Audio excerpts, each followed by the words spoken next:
विक्रांत भड़का है मन्नत और नीतू पर। Hey everyone, welcome back to my channel. Vikrant नाराज है अपनी मॉम से कि उनको देखकर करना चाहिए था, और मन्नत इस बात को संभाल लेती है कि विक्रांत सिर्फ इतना कह रहे हैं, माँ आप चिंता मत करो, वो सिर्फ ये कहना चाहते हैं कि आपको ना थोड़ा सा देखकर करना चाहिए था माँ। ये जो कांच अभी बुआ जी को लग गए हैं ना, हो सकता है वो आपको भी लग जाते, तो इसीलिए विक्रांत सर सिर्फ ये कह रहे हैं कि आपको ना थोड़ा सा देखकर करना चाहिए था। तो वो शांत करने की कोशिश कर रही है अपनी सास नीतू को, और एंड में विक्रांत भी कह देता है कि यस मॉम, यस आपको थोड़ा सा देख के करना चाहिए था, आपको भी लग जाती है। तो बस सभी लोग अब यहाँ पर थोड़ा सा काम हो जाते हैं, शांत हो जाते हैं, और उसके बाद घर में अचानक से आ जाते हैं कुछ हिजड़े बधाई देने के लिए, आशीर्वाद देने के लिए मन्नत और विक्रांत को।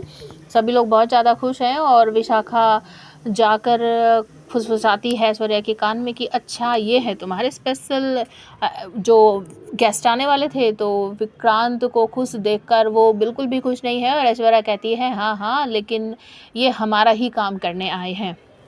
तो थोड़ा सा नाच गाना होता है, सभी लोग विक्रांत आजा विक्रांत आजा, सभी लोग धीरे धीरे करके आ जाते हैं, और फिर वो आशीर्वाद भी देने लगते हैं। और नीतू कहती है कि मेरे दोनों बच्चों को इतना आशीर्वाद दो कि इनकी ज़िंदगी हमेशा खुशियों से भरी रहे, और मैं दिल खोल कर आप लोगों को जो आपकी डिमांड है वो पूरी करूँगी, मतलब कि आपको शगन दूँगी। तो वो कहते हैं कि हाँ ठीक है, तो वो उन दोनों को आशीर्वाद दे देते हैं। और उसके बाद जो नीतू है अपना पर्स उठाती है, तो उसके अंदर से पैसों के साथ साथ एक बोतल भी गिर जाती है दवाई की, और एक पर्चा भी गिर जाता है, जिसे विक्रांत ही उठा लेता है। और वो उसको पढ़ता है तो उसको अजीब सा लगता है, इसी वजह से वो क्या करता है कि वो ना फिर नेट पे सर्च करने लगता है। ये सब देखकर नीतू और मन्नत बहुत ज़्यादा घबरा जाते हैं, और विक्रांत भड़कने लगता है कि ये दवाई तो एक स्लो पॉइजन की तरह काम करती है, इससे जान को बहुत ज़्यादा खतरा है, ये किसकी दवाई है, किसकी दवाई है, कौन लेता है इसे। तो घबराहट में कह देती है नीतू कि ये मेरी दवाई है, और विक्रांत और भी भड़कता है कि आप ऐसी कुछ दवाई ले रही हो, आपने मुझे बताया क्यों नहीं, डैड को क्यों नहीं बताया। तो घबराहट में नीतू के मुंह से निकल जाता है कि मैंने मन्नत को बताया था। तो मन्नत पे भी भड़कने पर लगता है। विक्रांत कहता है कि मेरी मॉम इस तरह की कोई दवाई ले रही है, आपने मुझे बताना ज़रूरी नहीं समझा, और ये दवाई बिल्कुल भी इनके लिए ठीक नहीं है।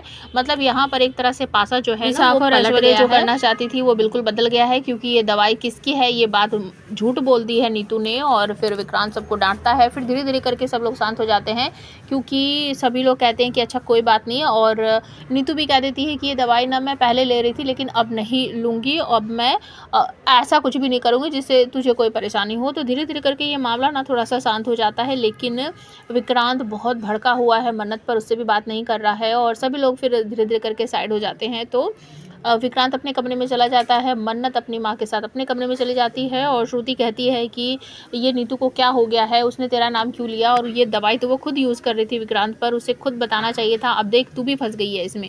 तभी आ जाती है नीतू, हाथ जोड़कर माफ़ी मांगती है दोनों से, कहती है मैंने माफ़ कर दो, मुझे ना घबराहट में कुछ समझ ही नहीं आया, मैं इतना डर गई थी कि मेरे मुँह से कुछ निकला ही नहीं, और पुत्र मैंने तेरे नाम ले दिया, मुझे माफ़ कर दे, मैं ये सब नहीं करना चाहती थी। तो मन्नत कहती है माँ आप शांत हो जाओ, बिल्कुल भी ऐसा मत करो, आप ये मुझे बताओ ये दवाई आपके पर्स में आई कहाँ से। तो नीतू कहती मैनू नहीं पता कहाँ से आई। तो वो समझ जाती है कि इसमें ना ज़रूर हाथ विशाखा आंटी का ही है। तो क्या विक्रांत अपनी मॉम और मन्नत पर यकीन करेगा, या फिर मन्नत असली चेहरा सामने ला देगी विशाखा का।